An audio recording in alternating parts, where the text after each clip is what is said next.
Akashvani presents Morning News.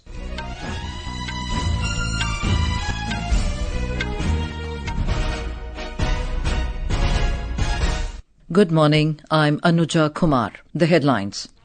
Prime Minister Narendra Modi says NDA is committed to advancing national progress and empowering poor and downtrodden. Notification for first phase of assembly elections to be issued today in Jharkhand. Indian Railways reduces advance ticket booking period from 120 to 60 days. President Droupadi Murmu to hold talks with her Malawi counterpart Lazarus Chakwera today. Hamas Chief Yahya Sinwar killed in a chance encounter with Israeli forces in southern Gaza. And in cricket, South Africa beat Australia by 8 wickets to enter Women's T20 World Cup final. And now the news in detail. Prime Minister Narendra Modi has asserted that the National Democratic Alliance (NDA) is committed to advancing national progress and empowering the poor and downtrodden. In a social media post after chairing a meeting of NDA Chief Ministers and Deputy Chief Ministers in Chandigarh, Mr. Modi stated that they had extensive discussions on good governance and ways to improve people's lives. BJP President JP Nadda, Defence Minister Rajnath Singh and Home Minister Amit Shah also attended the meeting, which focused on national development issues. Discussions included the observance of the Samvidhan Ka Amrit Mahotsav. Around 17 Chief Ministers and 18 Deputy Chief Ministers of the NDA alliance participated in the meeting. BJP National President JP Nadda noted that this is the first meeting of a non-Congress government attended by all parties, and a total of 6 resolutions were passed. Talking to media, Uttarakhand Chief Minister Pushkar Singh Dhami, who attended the meeting, said they received guidance from the Prime Minister on various points to fulfill the resolve of a developed India. The notification for the first phase of assembly elections will be issued today in Jharkhand. 43 constituencies will go to polls in this phase on the 13th of November. 25th October is the last date of filing of nominations. Candidates can file their nominations from 11 a.m. to 3 p.m. More from our correspondent. Scrutiny of nominations will be done on 28th October. Last day for withdrawal of candidature is 30th of this month. Assembly elections in Jharkhand are being held in 2 phases. The second phase of polling will take place on 20th November. Counting of votes will be taken up on 23rd November. Both NDA and India Alliance are engaged in hectic parleys with their allies to decide a seat-sharing formula. This time BJP will contest elections with AJSU, Janata Dal United and Chirag Paswan-led LJP. On the other hand, Jharkhand Mukti Morcha will contest elections with Congress, Rashtriya Janata Dal and CPI-ML. With KK Lal, Ashish Abraham, Akashvani News. In Uttar Pradesh, notification for the by-polls to 9 assembly seats will be issued today. Nominations can be filed till the 25th of this month. A report from our correspondent.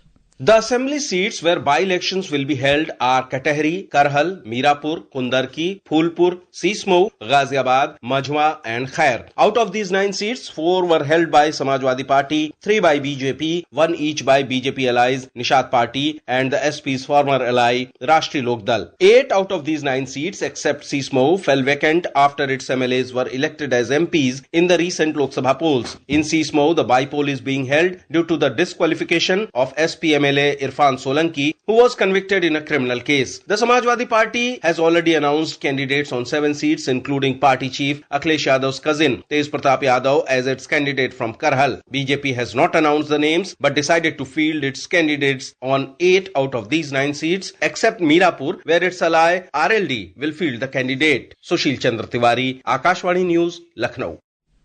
In Maharashtra, the Office of Income Tax Department is committed to curb the misuse of money power during the upcoming Maharashtra State Legislative Assembly election.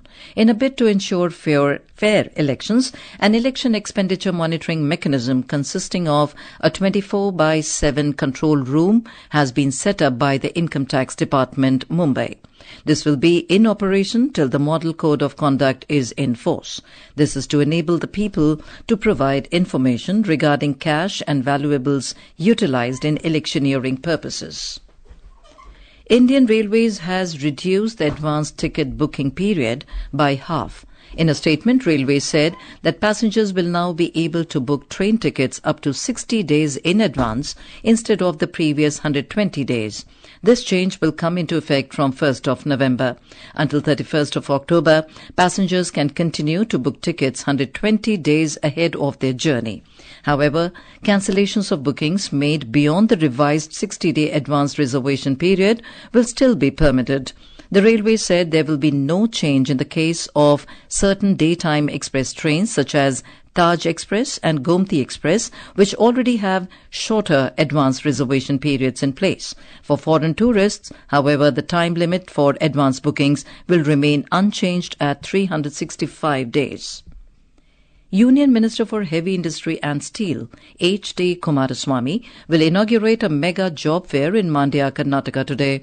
The two-day event held at Sir M. Visvesvaraya Stadium will feature 150 employers offering various job opportunities to walk-in candidates. Among the participating companies are the Steel Authority of India, National Mineral Development Corporation, Bharat Heavy Electricals Limited, Mekon, and Jindal Steel. The job fair, titled Mandya to India, aims to provide employment to over 3,000 youths from the Mandya region. In a statement to the media, Mr. Kumaraswamy emphasized that Mandya district has no shortage of talent, with many graduates emerging from its educational institutions each year. In Madhya Pradesh, in a first-of-its-kind of initiative, pink alarms have been installed at the government-run district hospital and medical college in Datia. The issue of safety of women staff at public hospitals came to the fore recently after the rape and murder of a trainee doctor at R.G. Kar Medical College and Hospital in Kolkata. More from our correspondent. The pink alarm system is a brainchild of District Collector Sandeep Makin. The pressing of an alarm will set off a siren, and within 5 minutes the security personnel will reach the person in trouble. Civil Surgeon and Hospital Superintendent Dr. K.C. Rathore informed that the pink alarms were installed in the staff duty room on all the 3 floors of the maternity ward, trauma center and the new OPD block. Officials informed that this is the first government hospital in the state where this facility has been provided for women's security. Sanjeev Sharma, Akashvani News, Bhopal. This is Akashvani giving you the news. For quick news updates around the clock, follow us on our X handle at AIR News Alerts and log on to our website www.newsonair.gov.in and News on AIR app. President Droupadi Murmu, on the second day of her visit to Malawi as part of her 3 African nations, is scheduled to hold bilateral meetings and delegation-level talks with the leadership of Malawi today.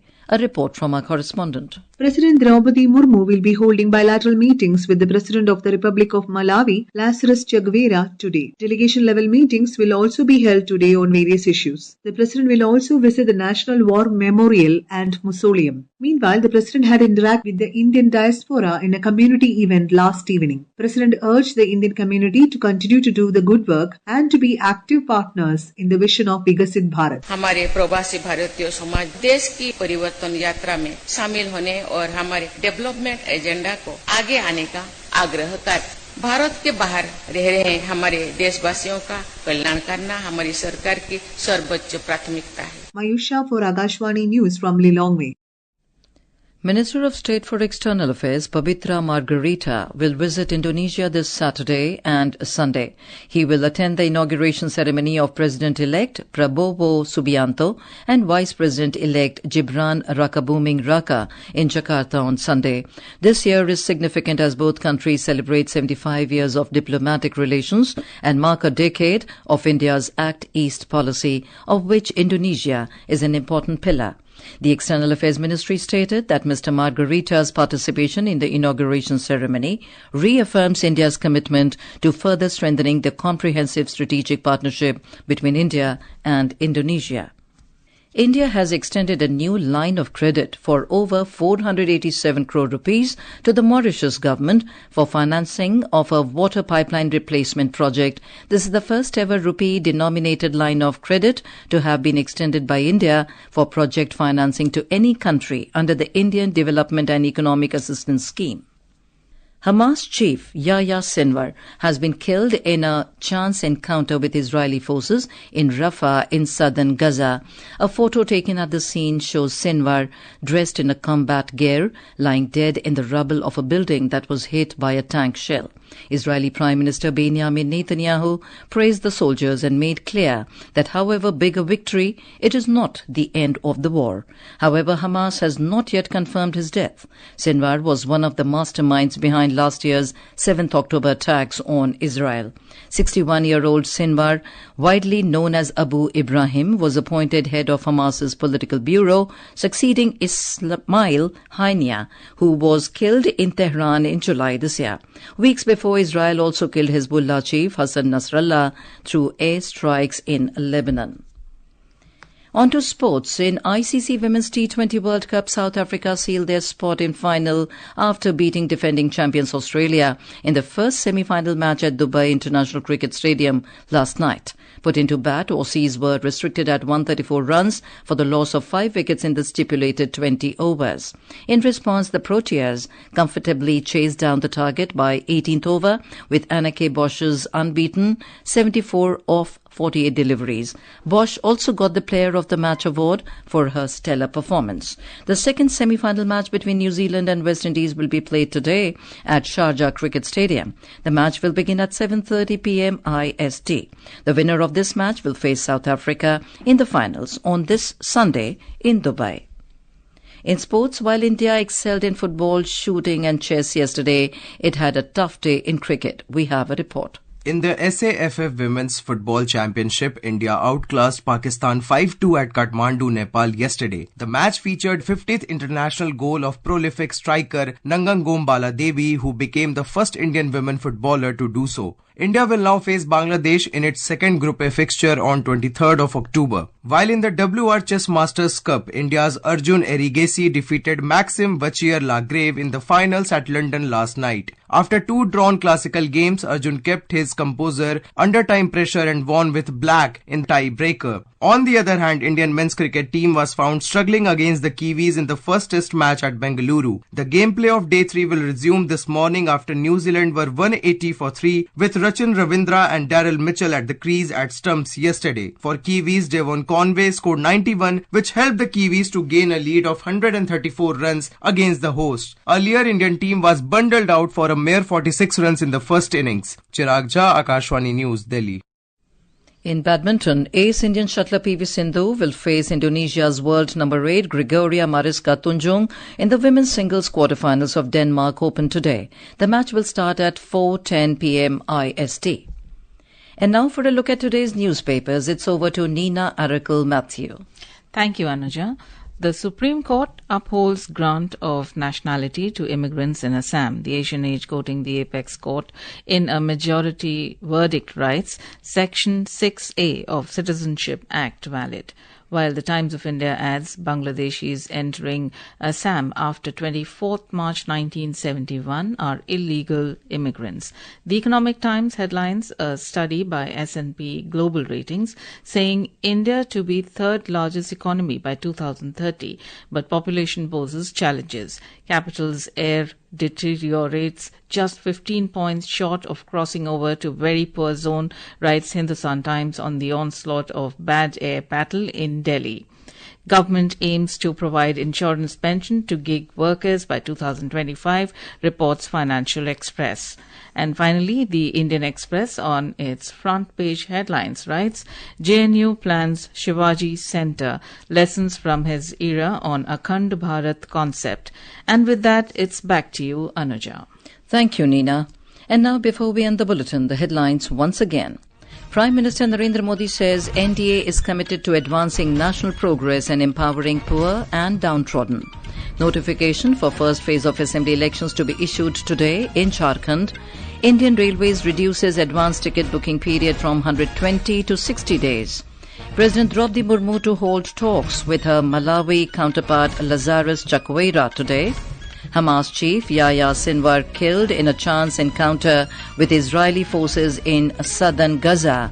And in cricket, South Africa beat Australia by 8 wickets to enter Women's T20 World Cup final. And with that, we end the morning news. Have a